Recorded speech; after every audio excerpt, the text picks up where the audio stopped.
So I'm taking advantage of this warm weather to go out here and get the grass taken out from around these trees. Over the course of time, some clumps of grass have grown up into the near the trunk, and I'm right now, before the grass gets too vigorous, and it's pretty easy to take out with a shovel, I'm just going to go ahead and do that. You can see that here. A lot of times the chickens will scratch out my my wood chips, and that kind of lets the grass come in. And so I'm just going to tidy the bases around these trees up, and I'm going to get these topped up with some new wood chips and get everything freshened up for the spring so we can get a nice layer of wood chips down there to help these mycorrhizal fungal elements take off in this new upcoming season. And I've added wood chips along and along through the winter. Now I'm just going to add some more. Like I said, I can't really keep the chickens off of this part of the property, and they will scratch they'll scratch a lot of the wood chips out from the trees, so I need to replenish these chips. And one thing you can see, when I did turn this grass over, and especially out in the other part of the front, each time that I flipped some grass over, there was an abundance of earthworms in there, and that's a good sign. The soil's has a nice look to it. So the trees have done really well lately. The ones in the front weren't as vigorous as the ones back here, and I just think that's mainly due to the fact that seemed like the soil back here was just better to start with than that in the front. The stuff in the front seemed to be more clay and less and shallower. And the stuff back here, even when we dug 2-foot 30-inch deep holes, we barely got into any clay. So I don't. This probably has to do with just how it was maintained over the years, with there being trees with leaves and stuff like that, which actually there's not really anything in the front other than a cedar. I'm getting ready to do some applications to the fruit trees here in the backyard area. These trees are going on 4 years old since we put them in, and they're probably a year or two old, when we got them. So they're, I'd say 4 to 5 years old at least. I haven't really been concerned about the trees before now because they were so young, they weren't really able to bear any fruit. But now they've gotten a little size and age to them, so I'm going to try to be a little more proactive. I got some fruit last year from the peach trees, which I lost that fruit because I wasn't really concerned with protecting it. So I think the birds got it or raccoons got it, I'm not sure. But they did put on fruit, although I didn't really treat those trees. They had a little bit of leaf curl, peach leaf curl last year, and I applied copper sulfate after the fact, and it did seem to work, even though it's not supposed to work if you do it after. So I've already done a couple of applications so far of copper sulfate, and that's primarily a fungal application for fungal conditions. Some of the other things that we have big time here is cedar apple rust, and that's been really hurting my apple trees over the past couple of years, but I haven't been concerned about them because they are so immature. this year I'm going to act in advance and see if we can get some fruit, because these trees have a little bit of size to them. I'm using this book, The Holistic Orchard by Michael Phillips. Everything in his book is organic. In other words, there's no chemical, stuff like Roundup or anything like that. This is all natural stuff. All the things he advocates in his book are acceptable to the organic growers guidelines, and I think the primary thing, one of the main takeaways I get from him is, in the standard orchardist industrial world, sprays are put on to kill things.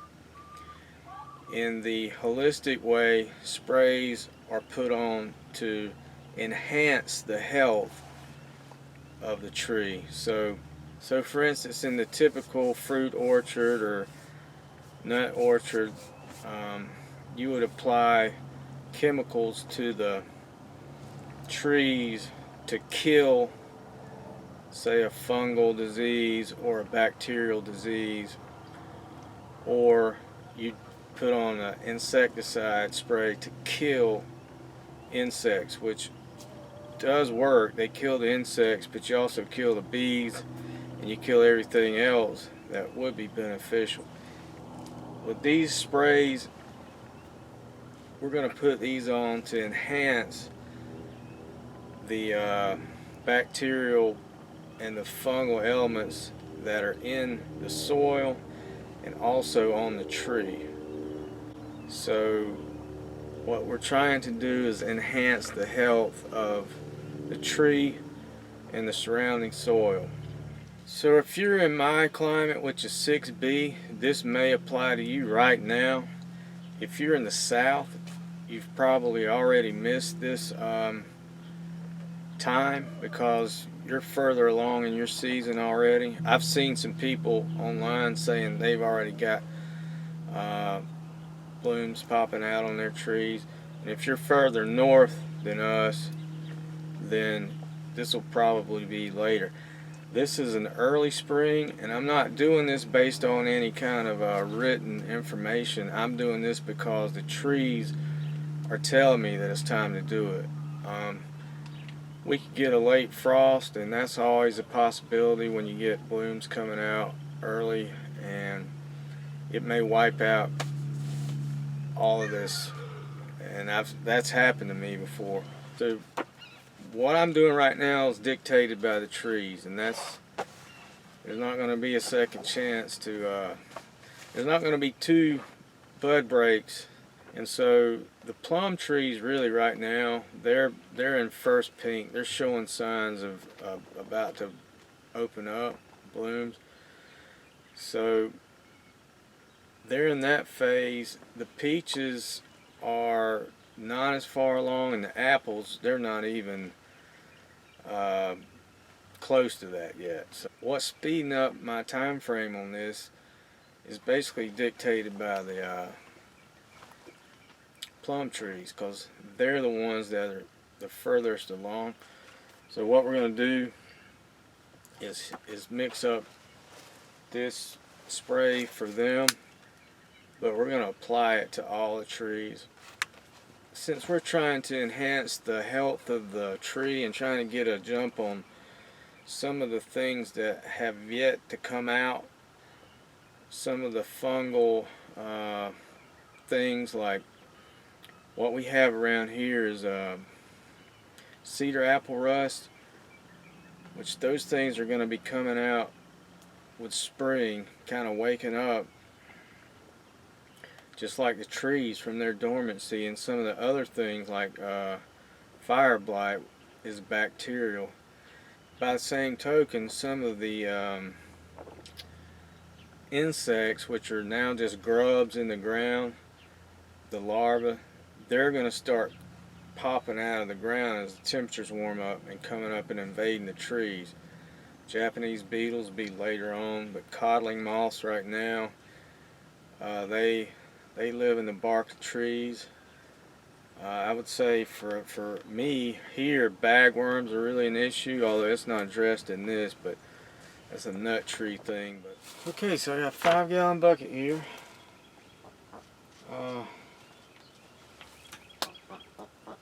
So 2 to 4 tablespoons per gallon of the neem oil. Shake this up.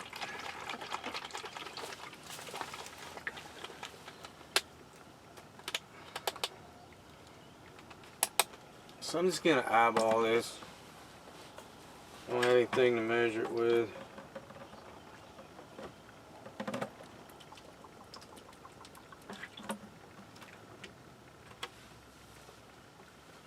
Unless it's got markings. No.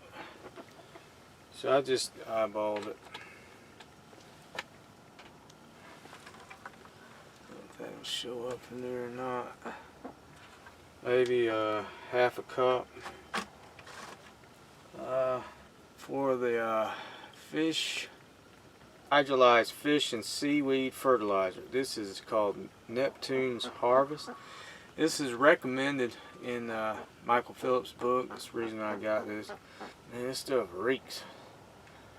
1 tablespoon, 1/8 of a cup per gallon.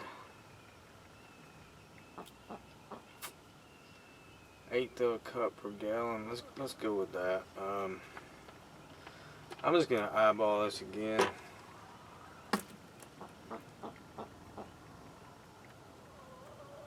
So I'm gonna add a little bit of this Rebel Green Deluxe Dish Soap,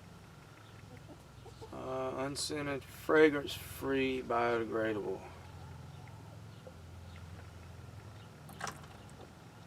And you won't add as much of this. It's 1 to 6, I think he said, per neem. I'm just going to use the sprayer to agitate this.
Another thing I'm going to do is really wet down this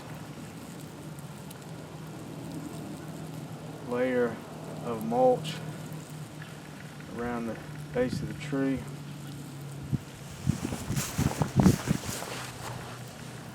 I want to feed the microorganisms in the soil